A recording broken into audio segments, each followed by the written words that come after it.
one game down, and that was the upset of the tournament so far. Tennessee losing badly to Mississippi State, 73-56. The game was over 20 at one point, and Auburn right now comfortably over South Carolina. Gordon Whitener has been with us before, but I'm going to reintroduce him to our audience because the resume is long.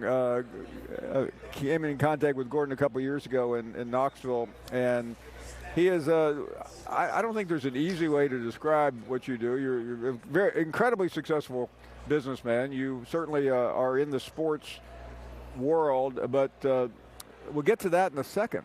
But you were a coach and a pretty good one at one point. I'm not sure about any of that. I remember you as a coach. On the good part. Let's stay with that for a second. It was a long time ago. It was from in the mid-'80s, 85, 87, left in 88. I was at Oklahoma State. My first job was coaching the receivers with Houston Nutt. We had a guy named Hartley Dykes who made us look like pretty good coaches. He wasn't bad. And then I got a break, and at 22 I became the recruiting coordinator for football and then all sports at Oklahoma State, and just a fantastic experience, and then went into the business world shortly there. Yeah, I mean, saying that you just went into the business world is a little bit of an understatement. I mean, you've done some amazing things from business to entertainment to movies. I mean, you produced a movie with Burt Reynolds. You've done a lot, probably more profitable things, but I'm not sure how much more entertaining. It's a severe case of ADD. Apparently, I can't keep focused on anything. So my wife would certainly say that. So, and somebody who is truly at the vanguard of where college sports is right now through your business contacts, your friends. There's not much that you don't know. And I can attest to that because when I need to know something, I'm screaming for Gordon.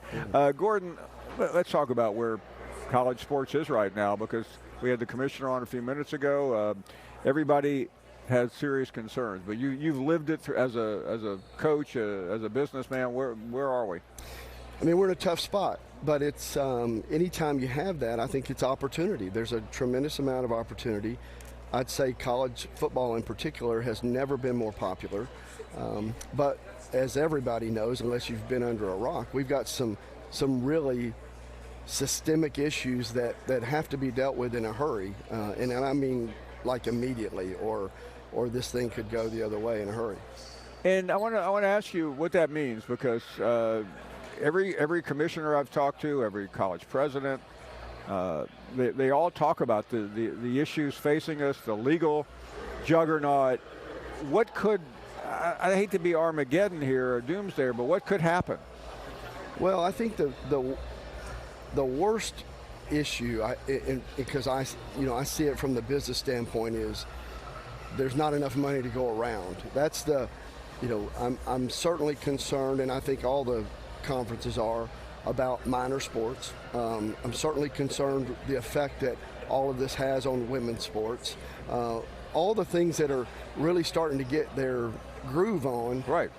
College baseball. I mean, things that are so important could get swamped by this sort of, what you say, Armageddon, and it's really around the revenue side of things is where the big issue is, because there's only enough money to go around, and so let's just face it, there are several important revenue streams for college sports. Obviously, tickets and those kind of things that are, but ad dollars and big companies spending more money in sports are critical, and there's only so much to go around. So, when you see, somebody like ESPN do a huge deal for a rights fee, somebody's got to pay for that, So, and advertisers have to pay for that, and to the extent, used to be subscribers paid for that, through the carriage fees from a Comcast or a DirecTV or whatever. But as that has started to go down, now it's shifting to streaming. So we're in a real but it's turbulent interesting. spot. It seems, I'll be naive for a second. You look at NFL, you look at NBA, you look at this platform, there's massive amounts of money, billions of dollars, and it looks like everyone is just cashing in, coaching. You know that side of it well. I do. So there's no dummy's guide to explain this, but give it a shot in terms of what could happen. And you mentioned the other sports. I'll ask a naive question. Why would successful sports get aced out of all this? Because of the rising cost of college football. And because all the money is going into football. Yeah, and football earns all the money as well. Right.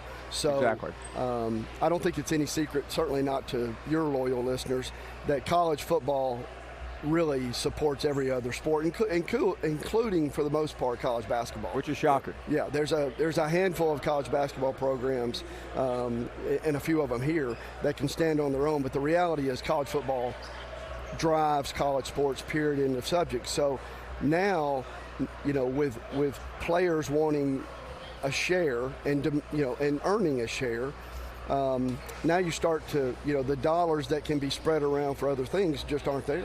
Okay, you hit something I'm really interested in, because every time I'm on a campus, I hear, well, we were working on a new basketball arena, now we're not.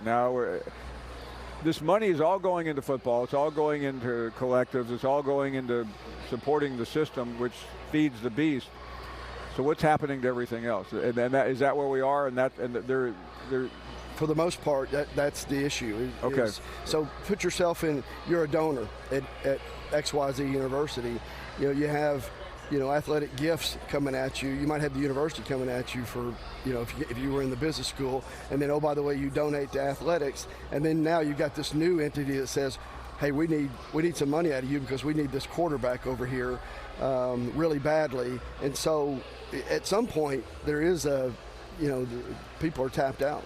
Yeah, and I mean, I'll try not to give away too much, but to say that Gordon is he lives in Knoxville, that you're plugged in with the guys that run and whose names are on buildings on that school would be the understatement of the year. I've walked around your offices, and I know who's across the hall. The question is, though, those guys can only do. I mean, every school has a name, and we know who they are, but there's only so much they can do. Is there? Because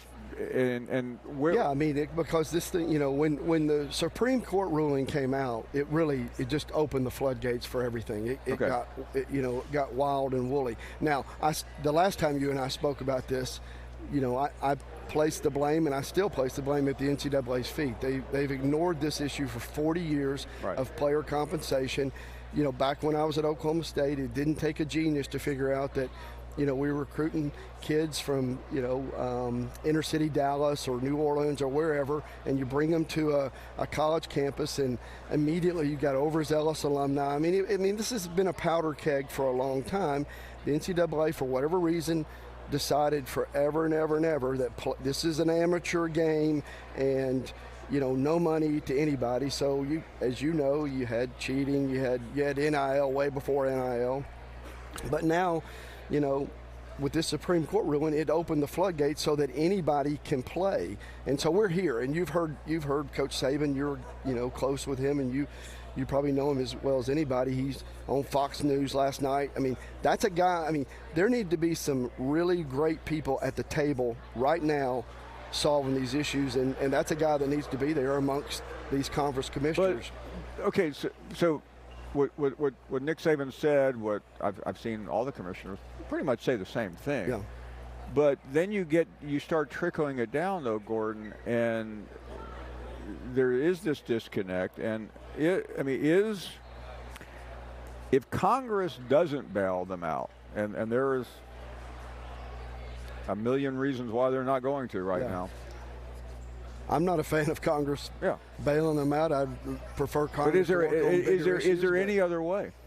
I do. I think there is. I have enough faith in, as you've said, I've been in this industry a long time. I've worked with a lot of these, really smart and great people. But I think there needs to be a bigger sense of urgency. And no offense, but do we really need to be worrying about going from 12 to 14 teams in the college football playoff, or do we need to solve this problem? I mean, we are going to 14. Yeah, but do we need to take the time, or do we need, Greg Sankey, who's a stud? Do we need him leading a group of these commissioners and bringing in what I think are other But the problem, though, stakeholders? is, I mean, and Sankey was with us a minute ago. I mean, he's spending an enormous amount of time on the CFP. Yep. He's on other issues. He was trying to redo the NCAA laws, which frankly don't matter anymore. In addition to running his own league, I think that's really the issue. The smartest people are multitasking as they are, because I mean the NCAA, and he's a perfectly good guy, and I'm speaking of Charlie Baker, but he's got no more chance of solving these problems right now than anybody, because the power is with Sankey and no doubt is with Petitti. Yeah. So it's not his fault. He wasn't around. He didn't create this mess. I mean, I heard him last summer in Washington. I was in shock listening. Here's the president of the NCAA blaming the NCAA for the problems they're in. But it sounded great. It was a good soundbite.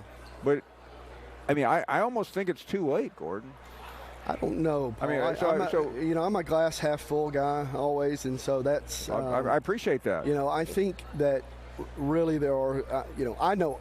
So if I said I know to you, enough people that you're. Go ahead. Gordon, solve the problem for me today. How do you do it?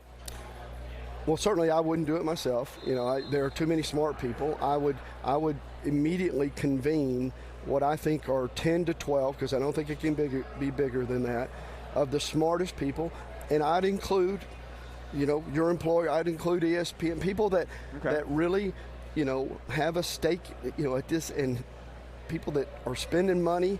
I'd bring in maybe a couple of really smart brand people that are spending money in for college sports, and I'd say, hey, here's what we're all facing. How do we work together? I mean, this is what I wish the Congress of the United States would do too, but this can be done at this level. There are enough people that want this to succeed. But didn't I read, and there was one of these people you know really well, I read today or yesterday that there's a group of people who are trying to solve this, but they said that the people that matter aren't listening to them or won't meet with them or something like that. Yeah, and I all I can say is that's a mistake. You know what I'm talking about. I do, and I think it's a mistake, and I think that time is of the essence, as I've said. I mean, are we? We're in a good time right now. The basketball tournament's about to be done, and but if I'm talking to you this summer, and we're still having the same conversation, it's a mistake.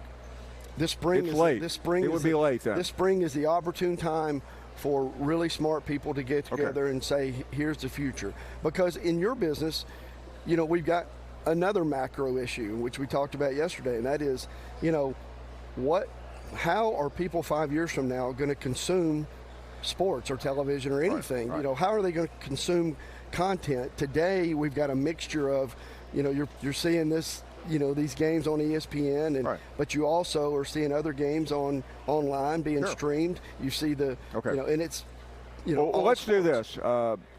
Let's reconvene soon, because I think, I'm not trying to abuse our platform here, but why not abuse it, since this is urgent, and let's not waste it. It's urgent, and I appreciate the time you give to it, because it's important to a lot of people. It's a lot of people's livelihoods, and I'd like my grandkids to have, some kind of inheritance. Gordon Whitener, we will do this again soon, because this is not something. We'll catch your football season. Yeah, love to. Not a good idea. We'll catch you before that. Let's do baseball season. Yeah. Gordon, thank you so much. Thank you. Appreciate it. We'll talk about it with another person in a minute who is on the front line of